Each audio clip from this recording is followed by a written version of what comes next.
Perseteruan Gubernur DKI Jakarta Basuki Cahayapurnama yang lebih dikenal dengan sebutan Ahok dengan Dewan Perwakilan Rakyat Daerah atau DPRD DKI Jakarta terkait APBD 2015 mengundang perhatian pengguna media sosial dan internet.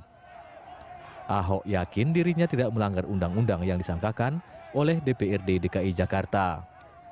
Ia pun mengaku siap dipecat dari jabatannya sebagai gubernur jika dirinya terbukti bersalah. Kicauan pengguna media sosial dan internet seputar kasus ini membuat sejumlah tagar Twitter yang mereka gunakan masuk ke jajaran trending topik selama beberapa hari terakhir. Kicauan Save Ahok lebih sering digunakan dibandingkan Save KPK yang muncul beberapa pekan sebelumnya. Selain berkicau di Twitter, mereka juga membuat gambar-gambar meme yang berisi dukungan terhadap Ahok serta membuat petisi bertajuk Rakyat Jakarta mencabut mandat DPRD dan bubarkan DPRD. Tak berhenti di situ, beberapa komunitas pengguna media sosial di Twitter juga menggelar aksi damai mendukung Ahok di kawasan Bundaran Hotel Indonesia. Dan pemirsa, untuk membahasnya telah hadir di studio Strategic Planner Automatic Satria Setianda. Serta kita juga sudah terhubung melalui sambungan telepon Egan dengan penggagas petisi rakyat Jakarta mencabut mandat DPRD dan bubarkan DPRD di change.org, Yanto Huang. Selamat siang Mas Satria. Selamat siang Mas Satria. Dan selamat siang Pak Yanto melalui sambungan telepon. Kita periksa dulu. Selamat siang Pak. Selamat siang Pak. Ya baik. Sebelum saya ke Pak Yanto, saya coba ke Mas Satria dulu. Mas Satria, sebetulnya berdasarkan penelitian Anda nih ya, kan ini kan rame nih Ahok sama DPRD nih. Ini seberapa dahsyatnya sih sebetulnya ini penyebutan Ahok, penggunaan tanda pagar atau apa itu selama beberapa hari? Tidak hanya begal begal terhadap curanmor aja ya, tapi ini juga lawan begal DPRD. Lebih seru kayaknya malah DPRD. Dari kita coba track ya dalam sepekan terakhir itu penyebutan itu mulai sekitar tanggal 24, 25 Februari kemarin gitu. Puncaknya ada di tanggal 27 dan 28 gitu. Itu total sampai hari ini sudah lebih dari 50.000 percakapan atau tweet yang dengan menyebut pagar Save Ahok gitu kan.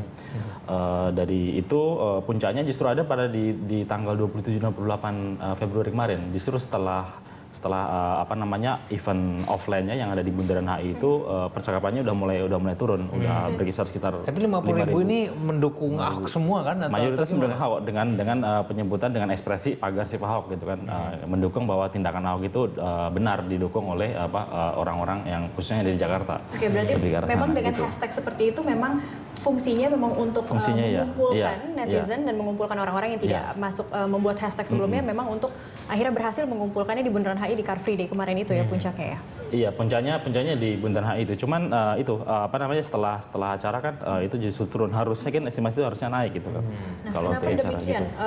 Ada kecenderungan memang sudah cukupkah pengumpulan hashtagnya atau tanda pagar seperti itu, atau memang dukungannya sudah mulai menurun atau seperti apa kecenderungan? Kalau yang pasti kalau kita teliti ya dari behavior orang di media sosial gitu, setelah saat itunya grafiknya sudah mulai turun, tren sudah mulai turun, berarti tingkat ketertarikan atau interest publik itu udah tidak setinggi saat itu saat ada di puncak itu.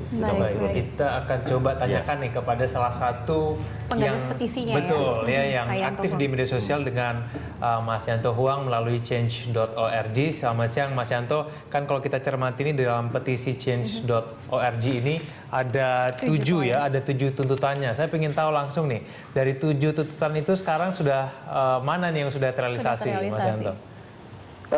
Dari 7 itu yang saya lihat dukungan masyarakat untuk yang mendukung Ahok untuk melakukan e-budgeting sama bongkar masalah anggaran ini itu makin banyak. Nah, saya melihat juga sekarang juga ada partai-partai sudah lebih takut, ya boleh dibilang sudah ada yang mencabut hak angket. Tapi sebenarnya kita intinya lebih pada masalah korupsi anggaran ini sudah by system. Partai-partai sudah banyak yang melakukan, ya ini mungkin sudah terjadi sebelum Gubernur Ahok sudah dilantik gitu. Tapi baru kebongkar sekarang, dan sekarang sih kita sebenarnya bukan bicara lagi soal sukses Ahoknya, tapi mari kita bongkar yang masalah anggaran, permainan anggaran. Kita sudah banyak lihat permainan anggaran sebelumnya, tapi tidak pernah dibahas. DPRD main ketika dengan legislatif, dengan eksekutif masalah otak-atik memasukkan item-item baru tanpa pengetahuan eksekutif. Itu aja sih Mas yang saya lihat. Kalau pembubaran DPRD sendiri itu memang pasti prosesnya panjang, dan itu berdasarkan konstitusi kita ya belum ada jalannya, dan tapi ada poin yang kita minta Presiden Jokowi bisa terbitkan, yakni poin biar bisa buat perpu untuk kalau ada kebuntuan antara eksekutif dengan legislatif, itu eksekutif bisa bubarkan DPRD. Jadi tapi dengan pemilu ulang. Jadi sama seperti di negara lain kan ada, kalau terjadi kebuntuan itu ada jalan keluarnya. Jalan keluarnya apa? Eksekutif bisa membubarkan DPRD dengan melakukan pemilu ulang, seperti itu. Ya, Mas Yanto, ini kalau kita lihat dari poin, ada 7 poin di sini, kalimatnya juga cukup tegas ya di sini, menolak mantan koruptor menjadi pejabat rakyat apalagi sekelas wakil ketua DPRD. Maksudnya memang bukan menyerang tapi to the point terhadap poin tersebut. Change.org sendiri pernahkah mengalami ada tuntutan terhadap petisi yang pernah dikeluarkan selama ini? Kalau secara overall, yang sebelumnya saya nggak tahu ya Mbak ya, karena juga saya kan memanfaatkan change.org untuk menyampaikan aspirasi kita, dan mengenai sampai saat ini nggak ada mengenai tuntutan. Tapi intinya kita tidak mau pejabat petinggi kita itu mantan koruptor, karena ya kita masa sih dari sekian banyak warga negara Indonesia tidak ada yang lebih layak gitu. Kan yang menjadi pejabat, seperti kata Gubernur Ahok, bahwa kita harus lihat rekam jejak setiap orang yang mau menjadi petinggi kita, harus pejabat negara itu harus dilihat rekam jejaknya. Kalau rekam jejaknya bagus, itu ya kita pilih dong. Tapi kalau memang rekam jejaknya jelek, ya seperti mungkin ex napi, apalagi koruptor gitu kan, koruptor. Nah itu nggak mungkin kita pilih kan gitu.